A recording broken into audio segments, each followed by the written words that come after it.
Namaskar, I'm Dr. Brijman Upreti, Assistant Professor, Faculty of Agriculture and Veterinary Science, Jyoti Vidyapeeth, Women's University, Jaipur, Rajasthan. So, students, today's our topic is organic nutrients, resources, and its fortification.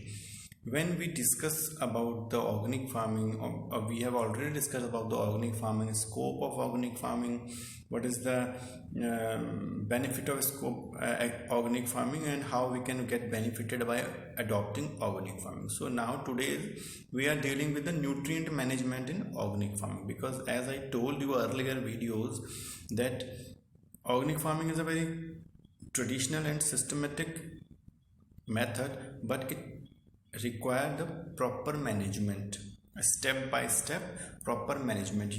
Means you have to follow every step very carefully, because we are using all natural ingredients. So we need to know about the selection of nutrients, we need to selection of manures, and all kind of natural ingredients we need to know about the nutrients. So start with the nutrient management in organic farming. The management of nutrient in organic farming system presents a formidable challenge, as the use of inorganic fertilizers is not permitted. Means inorganic or synthetic fertilizers are not permitted in organic farming, we already know. Therefore organic must optimize a range of soil, crop rotation, and manure management to ensure a nutrient supply which will guarantee optimum crop yield and minimum losses to the environment. Means that if we are not using inorganic fertilizers, inorganic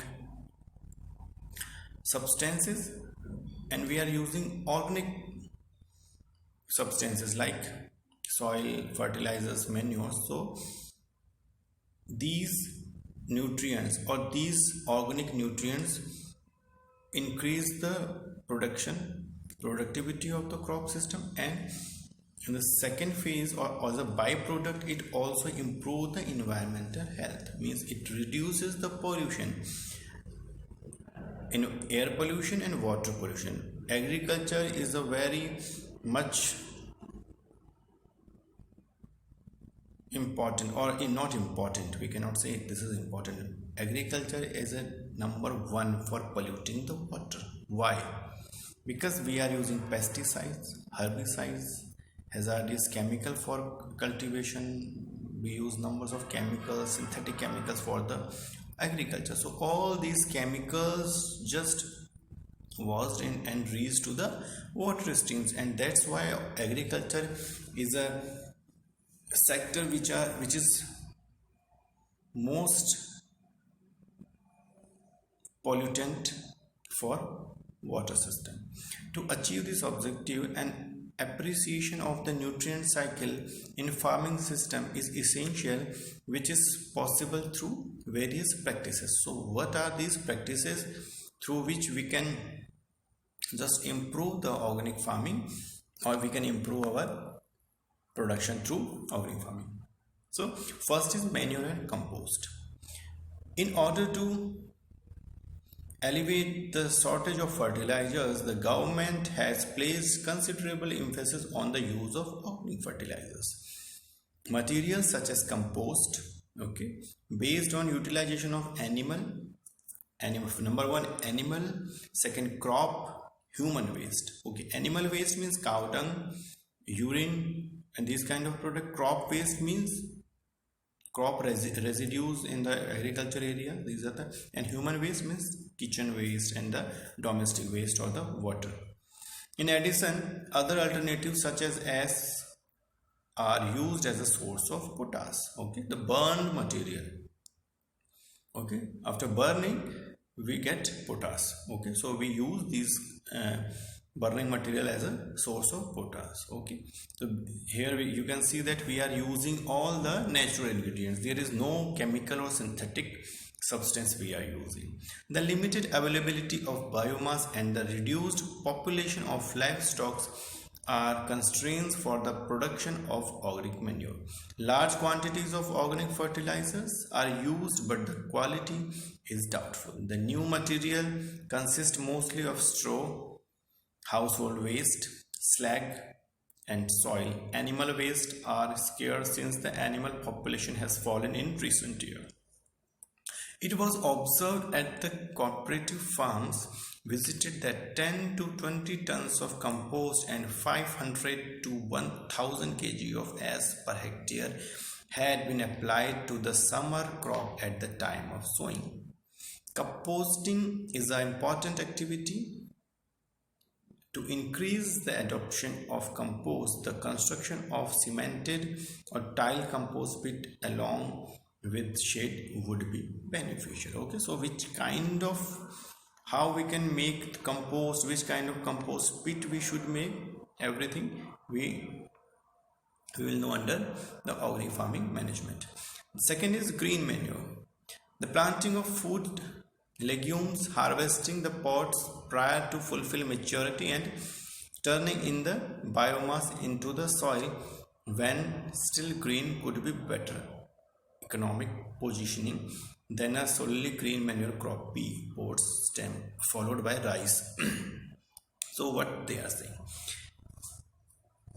we have pea, we use pea as a matar in our house. So when we peel them, we just extract the pea seed, then that green pod or the green covering we can use as a green manure. Okay, so on daily basis we see that numbers of fruit peels, the covering of fruits we are using, so these can be used as a green manure.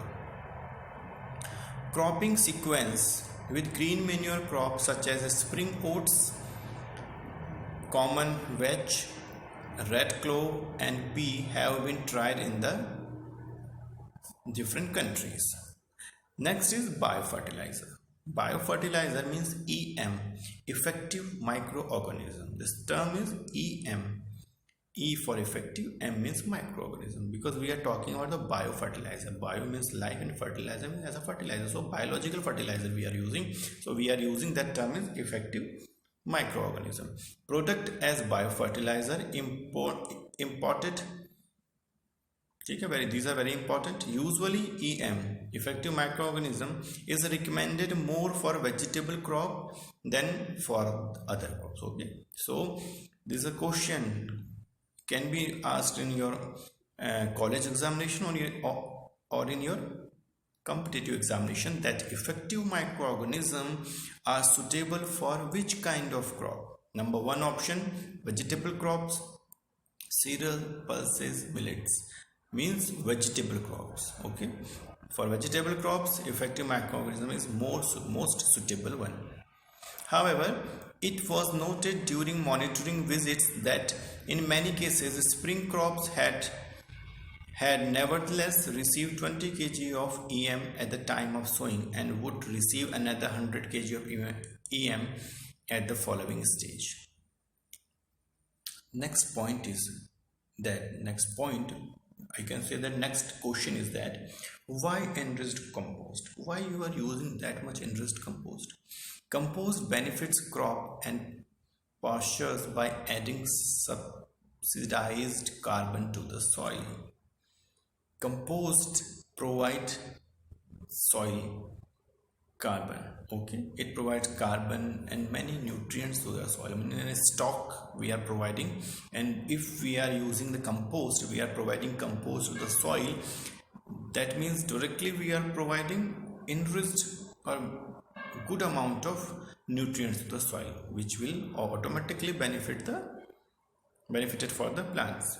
This provide a rich food source for the microbial system, feeding and expanding the system with greater nutrient cycling by the microbial system.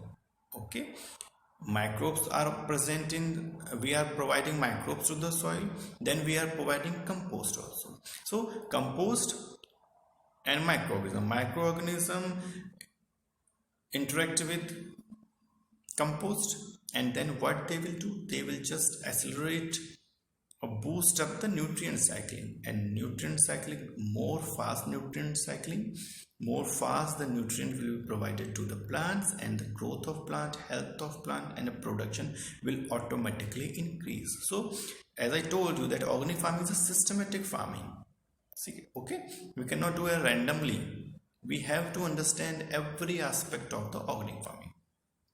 Compost can supply some nutrient to a crop, but their real benefit are derived from improving the chemical and physical properties of soil rather than the acting as a fertilizer. Okay, so this is the difference between synthetic fertilizers and organic fertilizers. Synthetic fertilizers, what they do? Synthetic fertilizers we provide to the soil, they are used by plant and then disappear. And then again next season we provide the synthetic fertilizer. In next year, every crop we need to provide an huge amount of synthetic fertilizer that also destroy the microfauna of the soil and also degrade the soil quality. But what compost doing? Compost just enrich the soil. It enriches the quality of soil. Once we provide a compost, then there is no need or that not this is not mandatory to provide compost in next crop, because it enhances the quality of soil. Then soil is self-sustained. It provides nutrients directly to the means we are providing a healthy soil. We are improving the health of soil also by adding compost to the soil. Okay, addressing nutrient deficiency. If crop nutrient requirements are not addressed, then they have the potential to be the most limiting factor in the crop development. Okay, so nutrient deficiency is a very much important part. We need to know about that. What happened when potassium deficiency, calcium deficiency, zinc deficiency, boron deficiency. So we need to know about the nutrient deficiency also, which we will discuss on the other video. Okay, so what is used to fortify compost? Bioagriculture's range of natural fertilizers are ideal fertilizers to enhance compost for a number of reasons. They contain high analysis nutrients are supplied in a long lasting and sustained release from. They contain well below the maximum allowable limit for contaminants. They resist common nutrient less issue such as leaching and lockup. Okay, so this is the introduction, and the introduction or little bit description. And second last point is how compost improve nutrient uptake. Less nutrient is lost through leaching from the soil, as a rich source of stabilized carbon provided by compost increase the availability of soil to hold nutrient and moisture. If we are providing compost, what compost is doing? Compost increasing the carbon content in the soil. And what carbon content is doing? Carbon content increasing the capacity of soil to hold the other nutrients. So we are providing a circular or a cyclic, we are starting a cyclic reaction, that we are providing compost, and compost increasing the carbon, and carbon increasing the capacity of soil to hold to the nutrients. Okay, so in this topic, what we discuss about? We discuss about the importance of nutrients. There are very kind of nutrients like micronutrients, mega nutrients, which we'll discuss on the other video also. But I'm just for your information that you do your homework, then read about the micronutrients, mega nutrients, and the deficiencies of nutrients. Make a chart that okay, by boron these are the symptoms, by zinc these are the symptoms. To make a nutrient, 7 or 8 nutrient, and their symptoms of their deficiency, or how we can overcome by this nutrient deficiency. So you can do your homework like this, and there are numbers of sources and number of videos on the compost formation, how you can make compost at your home, that we will discuss on other videos. Okay, thank you. Namaskar.